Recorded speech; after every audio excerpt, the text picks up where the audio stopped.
Bianca, so wonderful to have you here with your colorful surroundings. We are excited to hear more about your artist journey, and please tell us who you are, where you are, and a little bit more about your art. All right. Well, first of all, thank you for having me. It's a real pleasure. And it's also my first live online performance, as a matter of speaking. So first of many, Bianca, first of many. First of many. Let's hope so. Yeah. It's a good start of the year, right? There we go. So yeah, my name is Bianca Lever, and I was born in the city of The Hague in the Netherlands. And nowadays I live not in a city anymore. I live in Italy, but I'll talk about that a little later. Me too. I also, just like Ursula, I used to work for an airline, KLM, the Dutch Royal Airlines, and for many years, because I also love to travel. And but at a certain period, I stopped with that job, and then I got a passion for art. Just when I stopped with the flying, I got a passion for art. But it was a little later in life. I was in my early 40s when I started to paint. So. I have a family. I have a husband and 2 grown-up sons as well. And 6 years ago, my husband and I decided to buy the house in Italy, in Sassoferrato, in Le Marche. It's not a very known province, but very authentic, very Italian. And we bought a house there that used to be a yoga retreat, and that was a very good thing, because the studio where they used to do the yoga was perfect for me as a painting studio. So yeah, and it's very remote. It's in the middle of the beautiful nature, and my studio has a wonderful view on the hills of the Apennines. So I'm really fortunate. And also, we still love to travel a lot, my husband and I. So we also still travel a lot. We just came back from Kenya a few weeks ago from a trip. So always a lot of inspiration. Yeah. So tell us about your art. What kind of art you're making? Tell us about your style and why you love making it. My art is very free, very how do you say it? It's figurative, with a twist of pop art, street art to it. I call it abstract realism, because it always has, like you see behind me, it has realistic figures in it, but the backgrounds are always very abstract, very playful. Yeah, I work with mixed media, all sorts of mixed media, everything you can think of. Because that gives me a lot of opportunities, a lot of possibilities. There's so much to choose from, and so much combinations you can think of, and I just love that about it. But I always end with the oils. It was my first love in art. I did a very classic education in Belgium at Arendonk, the art school there, and we mainly got taught to paint with oils. So, and I really love oils. So I always end with the oils, just to make the colors deeper, bright, more saturated. And you can play with the pigments, the cools and the warms, to make things recede and make things pop forward. So I don't know, it gives an extra dimension, I think. Tell us a little bit about your process. How do you go about creating an art piece? What inspires you to turn that blank canvas into such a colorful display? So you mean where I get my inspiration from? Yes. Yes, my inspiration comes, I think, mainly from traveling. I also think that the reason why I started painting in the first place was from all those years with as a flight attendant with KLM and all that traveling. So many impressions and experiences that I think they just needed a way out somehow. All that energy. And yeah, I think that's mainly the reason why I started to paint in the first place. And I think that's still how it works for me. Also, just living life, everything that happens, and all your experiences and all that. Yeah, I am a pretty positive person. I always look at things in the most positive way I can. And that comes really natural to me. I can even sometimes surprise myself with with my optimism. I'm always so crazy optimistic, and it's just wonderful to get that energy, that positive energy, onto a canvas, and hopefully the viewer can pick up something of that energy, the positivity and the curiosity. And because I'm always looking for new materials and new combinations of styles. Yeah. Because I don't see landscapes, I see the human figure and those three Yeah. that you're seeing. So tell us about the subject matter. I also seen animals on your website. How do you go about? What does that mean for your art, and why do you choose that subject? Yes, well, I only paint living beings because I don't know, they inspire me the most, and they can really get to me or touch me. Or the humans that I paint are often famous people that inspire me, or that somehow I admire. I see something in them that touches me, and I try to catch that essence, and put that on the canvas.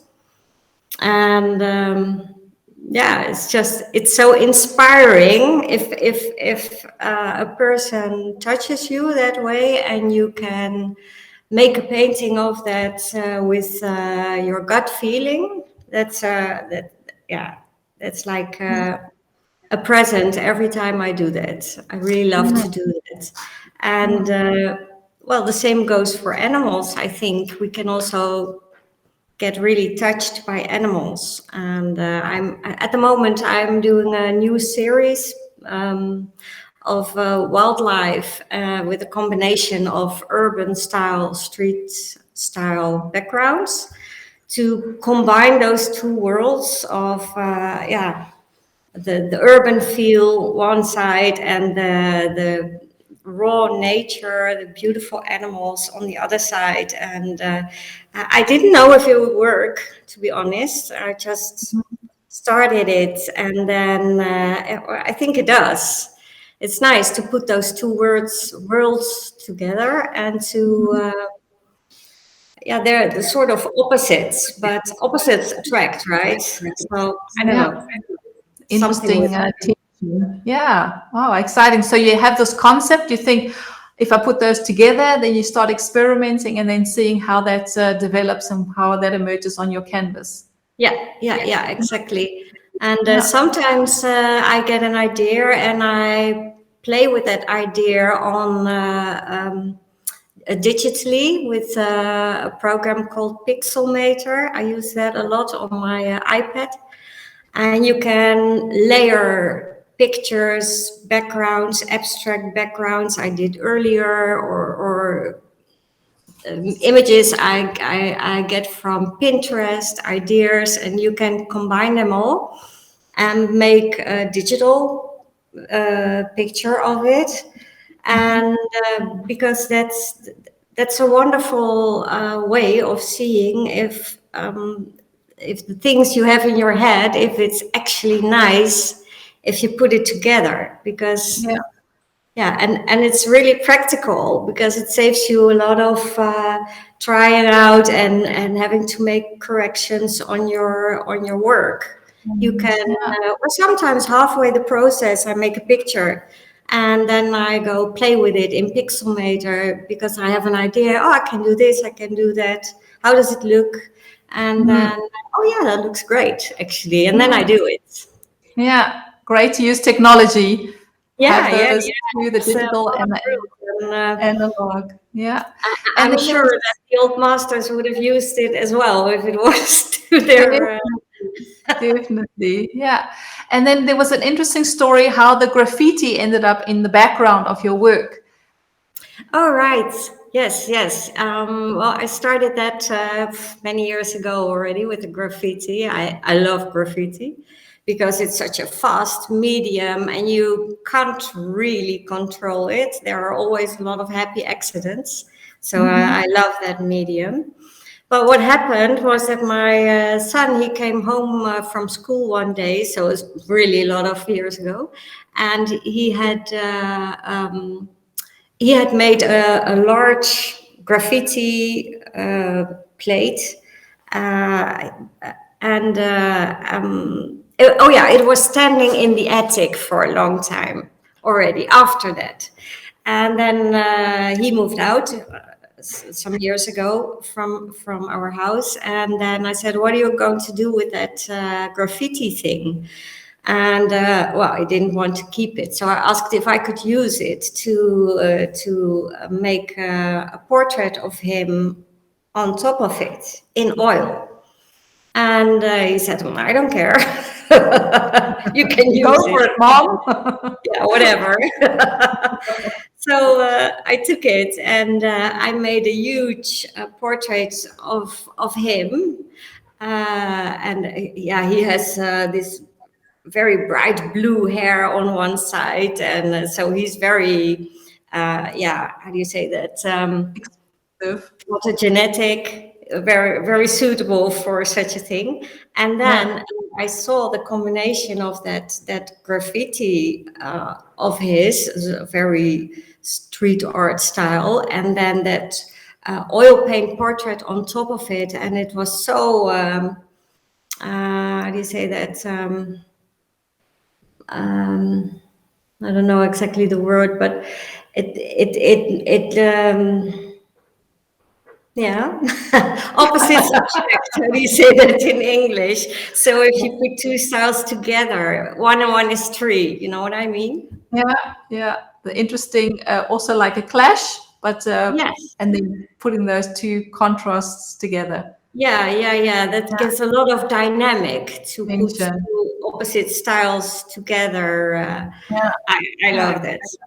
Yeah, cool. It's very, very dynamic and shows your personality. And also, as you're saying, positive, that you're a positive person. I can see that all over the work that you're doing. Yeah. And what would you say is your biggest challenge as a working artist? Well, I just finished an online program I did at Milan Art Institute, the mastery program.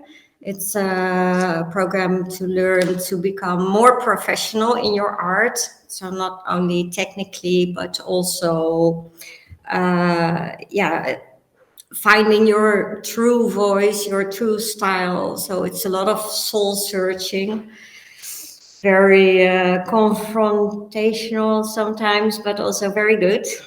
And there's also a lot of marketing to it. And well, that the marketing piece is that's now a bit of a thing for me. So okay, I mean, I have been selling my art for a lot of years already, and also internationally. But to get it more out there, visual for everybody to see, and of course to buy. Yeah, that's my challenge now, the visibility, because Visibility. yeah, sometimes things aren't always easy. Like this live on the camera is not easy if you've never done that. So it's the way to do it today. You have to do it. You have to Yeah, make sure that you get seen. yeah. Otherwise, well, you can make thousands of paintings, and if nobody sees them, yeah, it's nice, but what do you want to do with it? You No, want and you're doing such a great job, Bianca. You're doing such a great job. Please tell Bianca how great she's doing in the comments. That you should be doing this far more. You're a great communicator, and just really. talking about your art that's going to give that dimension, and that you need as a way of sharing your story. So, looking forward to a lot of videos on your Instagram and your Reels and on your different platforms. Because yeah, you have stories. As you're saying, you traveled all over the world. All that inspiration is in you, and just adding stories to your images that just welcomes people into your world. It gives us such a deeper layer of the things that you're doing and what you're passionate about. So definitely something that you need to be doing more often if that's something that makes you happy.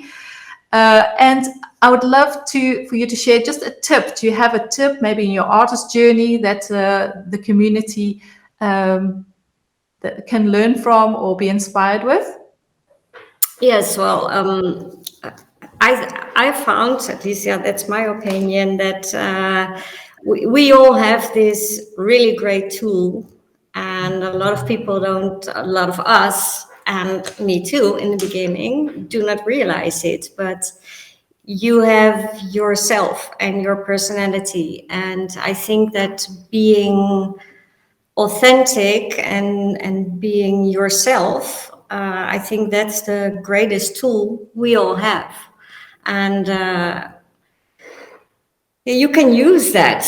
I mean, there are so many people out there, and there are always enough people that will like you and your voice, your message, your art, and who you are and what your message is. And I think that goes for all of us. It doesn't matter, because there are so many people out there, and if you are authentic, the world loves authenticity. Everybody loves originals. So I think that's a key thing, to try and be yourself, Mm. because that's your main that's your main thing. Your strength, yeah, your superpower, being That's yourself. your superpower, being Yeah, yourself. Yeah, yeah, in your superpower, because you all have your own superpower. yeah, And I yeah, think mine is positivity, and being daring, and going out there, and to explore, and to travel, and to, I mean, it's all yeah, very open, yeah. and people feel that in my paintings. They pick that up, because it's real. It's not Yeah, fake. yeah, It's who I am. So, and I think yeah. everybody has something to say to the world through their art in their own way. So Mm. never try to do something else, because it won't work. Yeah, Yeah. exactly. Be yourself. Yeah, good stuff, Yourself. Bianca. Yeah, thank you. Yeah. And in closing, do you have artists? I'm sure there are artists that have inspire you past the present day that you'd like to share. Yes, yes. Well, also many, many, many. So, but I won't talk Share about a them. few, and then the rest you can put in the comments. Exactly. Well, one of my biggest heroes is this lady. She's on, oh, I'm going this to way. take Oh, myself this away. way. Yeah. Lita Kabayut is her name, and she makes beautiful paintings. Mm-hmm. Yes. This is she. She's a Spanish artist, and oh, are you still there? I don't see you I'm here. anymore. Yeah, I took Oh, okay. myself out of the picture so that you can show your beautiful books. Oh, all right. I'm here. But yeah, this is the Jaarboek Kunstenaars from the NABK, the Dutch book with all the artists from this year. And Lita Kabiut is Artist of the Year this year. Mhm. She's really one of my heroes. I just love her paintings. They are so bold and they are so outspoken and expressive with so much color. And she has such a strong voice. You just have to admire it. It's incredible. Beautiful art. Lita Kabiut. I'll put her name down. And of course, probably everybody knows her as well, Jenny Saville, Yes. the English painter with her very shocking, enormous, large-scale nudes. It's incredible. It's just you see it and it just leaves you in awe because it's so masterly painted, and you just think, how can someone paint on such a large scale with so much different skin tones? And yeah, fascinating, absolutely fascinating. And but also less famous artists. There's this emerging artist. She's Italian. She lives in England, and her name is Rosso Emerald. Don't know if you've heard of her, but huh? Please share her details and what do you love about her? Yeah, she makes yeah, also abstract realism, so abstract backgrounds and realistic figures, women, always young women. But yeah, it's also a very typical way of painting. She really has her own voice, and I think she discovered her style accidentally by painting over something she didn't like, and then things happened and she was like, oh wow, this is really cool, and continued with that. So I think a lot of things happen from happy accidents, and then you're like, what's happening here? Right Oh, this is yourself. great. Yeah. Let's do And this. yeah, let's do this. And that only comes because you make a lot of it. You know, we can Exactly. rationalize it. You can think, okay, this is my style. But you need to just make a lot and just be surprised by yourself of what actually Exactly. comes out of your heart and out of your hands, out of your tube, out of your experiences. Absolutely. You Yeah, just have to yeah, show up every day and just do the yeah. job. And Do then it. Yeah, then yeah. beautiful things happen. There And we just go. dare to do everything, to try to experiment, and then the happy accidents come. Happen. Yeah. Well, thank you for showing up here, Bianca, and sharing your story and your My inspiration, pleasure. your process. Wonderful to hear more about your journey. And please share your URL and your Insta if you haven't done so yet, and also the artists that inspire you. Add the list to the comments. If I anyone will. has a question for Jess, for Ursula, or for Bianca, then please continue to add those to the comment area. We can go and have a look at those, Bianca, when you're done. So thank you. Okay, thank you for having me. It was Yeah. yeah, very nice. Good first time. I'm glad that I could be there for your first session, the first of many. Thanks for Thank the you. opportunity. What a pleasure, Bianca. Ciao. Bye. Bye. Bye.